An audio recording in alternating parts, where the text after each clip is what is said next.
you. As we've said, the National Employment Authority has a great task to play at such a time when unemployment is the biggest challenge that we're dealing with in Kenya.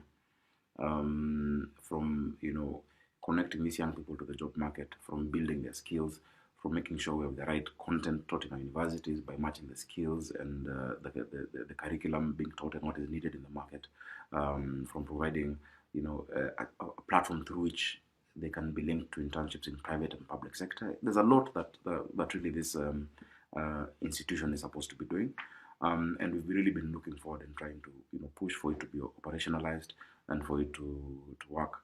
The kind of leader then that it needs is somebody who understands that vision, and because of really the need that is there in the country, we made sure that within the act we specified that the qualifications for the leadership, from the chair to the board members to the CEO or the director general.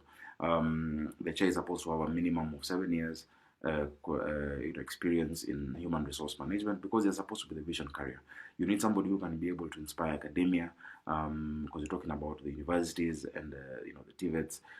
Somebody who can also now connect to the private sector, connect to the international markets where a lot of these jobs are to be found, and create that synergy between the three. And which is why we're saying that is the kind of person we need, and we want this. The CS and government to take this institution very seriously for the sake of young people.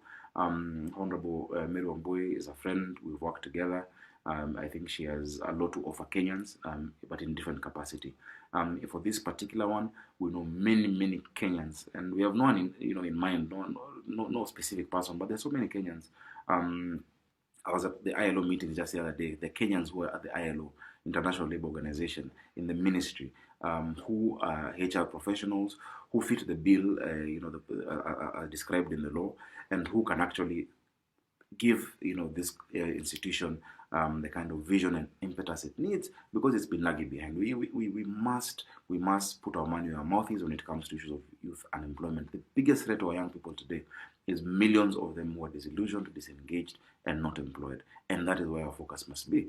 And so, because of that, we are urging Mheshimiwa Wambui to just politely decline that appointment. And because she also cares about our young people, and she wants to see an institution that will be able to provide for them, whether they're in whichever part of the country, to actually let it be taken up by somebody who, first of all, qualifies based on the description in the law, and also who can be able to move it forward. However, even as that is going on, we have instructed our lawyers to actually go to quash this, because it's just an infringement of those provisions of the law. We will also deal with it in the House and the Senate. I chair the Committee of Labour and the Young Parliamentarians Association, as well as the National Assembly. We'll have to deal with that. Another thing we have to deal with is the fact that the law says clearly that the Director General should be should not have attained the age of 35, the Director General of this institution. Yet there has not been a substantive filling of that position, and here they want to bring amendments again through the same ministry. They want to bring amendments to remove that provision, so that the Director General does not have to be a youth. We cannot allow this. I think we've had enough. Young people in this country are tired. We cannot continue paying lip service to the youth of this country. I think young people have shown that they're qualified, that they can actually hold positions of leadership. The same Mheshimiwa Mary, when I was 26, I was a chairman of the party. The entire party, when we were with her. We've seen young people, even in ministries, we've seen young people in the private sector doing so well and such a good job. So it cannot be that young people are only important during campaigns, and then when it comes to all these positions, then we say that they don't qualify, or they have they don't have the right character, they don't have experience. I think that should not be accepted or tolerated for one more day by the young people of this country.